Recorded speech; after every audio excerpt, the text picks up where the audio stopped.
ஹல்லேலூயா. அருமையான தேவ பிள்ளைகளே, இயேசு நம்மோடு 276வது இந்த நிகழ்வினூடாக உங்களை சந்திப்பதிலே மிக்க மகிழ்ச்சி அடைகிறேன். இப்பொழுது நான் அமெரிக்காவிலே பப்பனோ பட்டணத்தில் இருந்து உங்களோடு இந்த வார்த்தையை பேசுகிறேன். அருமையான நல்ல காலநிலை உள்ள இடத்துல இருந்து உங்களோடு இந்த தேவ வார்த்தையை பகிர்ந்து கொள்வதில் மிக்க மகிழ்ச்சி அடைகிறேன். அருமையான தேவ பிள்ளைகளே, கர்த்தர் எவ்வளவு நல்லவர், அவர் எவ்வளவு நன்மைகளை எங்கள் வாழ்க்கையிலே செய்கிறார்.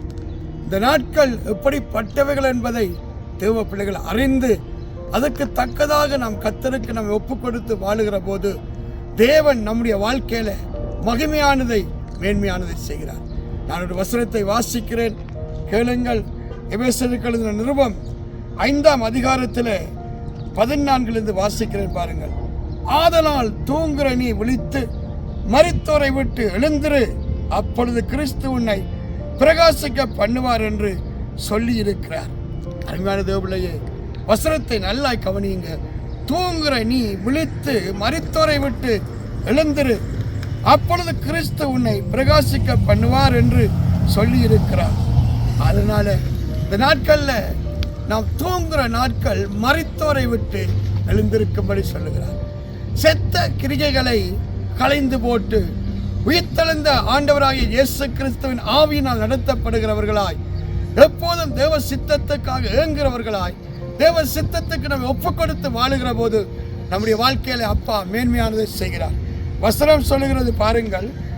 ஆனபடியினாலே நீங்கள் ஞானமற்றவர்களைப் போல் நடவாமல் ஞானம் உள்ளவர்களைப் போல கவனமாய் நடந்து கொள்ளும் பார்த்து நாட்கள் பொல்லாதவர்களானால் காலத்தை பிரயோஜனப்படுத்திக் கொள்ளுங்கள். இந்த நாட்கள்ல காலத்தை பிரயோஜனப்படுத்திக் கொள்ளுங்கள். வாழுகிற ஒவ்வொரு நாட்களும் தேவ சித்தத்தை செய்யத்தக்கதாய் தேவ சமூகத்தில் முழுமையாய் நம்ம ஒப்பு கொடுத்து ஒவ்வொரு நாளும் தேவனுக்கென்று ஓடுகிற ஒரு நல்ல மேன்மையான வாழ்வுக்குள்ளே நம்மை விட்டு கொடுக்கத்தக்கதான ஒரு வாழ்வு வேண்டும் என்று தேவன் சொல்லுகிறார். இந்த நாட்கள்ல மரித்த செத்த கிரிகைகளுக்குள்ளே நம்மை கொண்டு போய் அங்கே ஒப்பு கொடுக்காதபடி ஞானம் உள்ளவர்களாய் மதி உள்ளவர்களாய் நாம் விவேகத்தோடு நடக்கிற போது அப்பா நம்மை பிரகாசிக்க பண்ணுவார். கிறிஸ்துவின் ஆவியை பெற்ற நாம் அவருக்காக எழுந்து பிரகாசிக்கிற போது தேவன் மகிமையானதை மேன்மையானதை செய்வார். அருமையான தேவ பிள்ளைகளே, மாமிசத்தின்படி நடக்காதபடி ஆவியின்படி நீங்கள் நடக்கிற போது நீங்கள் நியாயப்பிரமாணத்துக்கு உட்பட்டவர்களாய், நீங்கள் நீதி உள்ளவர்களாய், மேன்மை உள்ளவர்களாய், அப்பாவுடைய பார்வையில செம்மையானவர்களாய் இருப்பீர்கள். அதனாலதான் நாம் பழைய மனுஷனை களைந்து போட்டு செத்த கிரிகளை தூக்கி தூரமாய் எறிந்து போட்டு கிறிஸ்துவினால் ஜனிப்பிக்கப்பட்டவர்களாய், ஜீவனுக்குட்பட்டவர்களாய், கிறிஸ்துவை போலவே நம்முடைய வாழ்க்கையில மேன்மையானதை செய்கிற போது அப்பா மகிமையானதை செய்வார். இந்த பப்பனோ பட்டணத்தில் இருந்து உங்களோடு தேவனுடைய வார்த்தையை பகிர்ந்து கொள்ளுகிறதிலே நான் மிகுந்த சந்தோஷப்படுகிறேன். அருமையான தேவ பிள்ளைகளே, கர்த்தர் உங்களை பிரகாசிக்க பண்ணுவார்.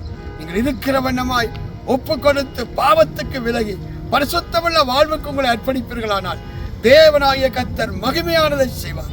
நான் உங்களுக்காக ஜெபம் தகப்பனே, இந்த நாளுமாய் யாரெல்லாம் இந்த வார்த்தைகளை கேட்டு செத்த கிரிகைகளை தூரமாக்கி விட்டு கர்த்தாவே உம்முடைய ஞானத்தினால் உம்முடைய அறிவினால் மேன்மைப்பட்டவர்களாய் காலத்தை பிரயோஜனப்படுத்த தங்கள் வாழ்க்கையை ஒப்பு கொடுத்து கிறிஸ்து ஜீவனுக்கல்லாய் உட்படுகிறார்களோ இந்த பிள்ளைகளுடைய வாழ்க்கையில மேன்மையானதை மகிமையானதை காணும்படி செய்யுங்க கர்த்தாவே. இந்த நாளிலுமாய் யாரெல்லாம் இந்த தேவ செய்தியை கேட்டார்களோ அவர்கள் வாழ்க்கையில அற்புதங்கள் நடப்பதாக, அதிசயங்கள் நடப்பதாக, மேலான கிருபைகள் வெளிப்படுவதாக.